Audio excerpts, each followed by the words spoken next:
tulikishatoa maelekezo waweze kufanya uchunguzi kuhusu swala hilo. Uchunguzi inategemea na kwanza ukubwa wa tukio na aina ya watu ambao wanaweza wakahojiwa ili waweze kuleta ushahidi wakati wa uchunguzi. Kwa hiyo uchunguzi siwezi kusema kimsingi kwamba unaweza kuchukua wiki moja au wiki mbili au wiki tatu.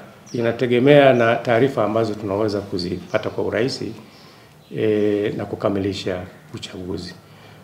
Kwa hiyo tunapofanya uchunguzi, kuna uchunguzi mwingine unaweza ukachukua muda mfupi, mwingine muda wa kati, mwingine unaweza ukachukua muda mrefu, wakati mwingine hadi miezi mitatu uchunguzi ndio unaweza ukakamilika. Kwa hiyo inategemea na mazingira ya kila tukio. Nadhani malalamiko unayoyaeleza yanaliangalia jeshi la polisi.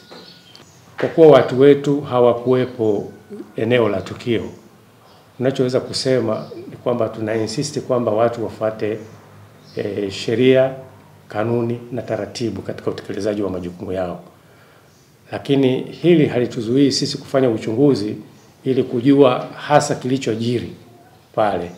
Kwa sababu kuna maelezo ambayo yanatolewa na upande wa Chadema, kuna maelezo ambayo yametolewa na upande wa jeshi la polisi. Sasa ili uweze kuwa na uhakika kwamba hasa nini kilijiri hadi watu wakapigwa, ni lazima watu wetu waende field wakaweze kuzungumza na watu waweze kujua hasa kitu gani kilichojiri. Unajua chombo kama hiki ni chombo ambacho kimeundwa kwa mujibu wa katiba na sheria.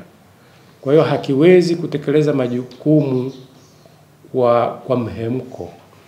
Kinapaswa kutekeleza majukumu yake kwa kuzingatia sheria na kanuni zilizopo.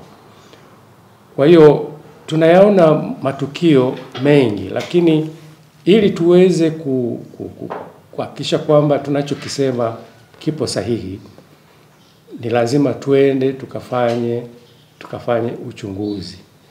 Matukio yanayojitokeza mara nyingi sisi tunayafanyia zaidi chunguzi na kutoa mapendekezo kwa taasisi zinazohusika.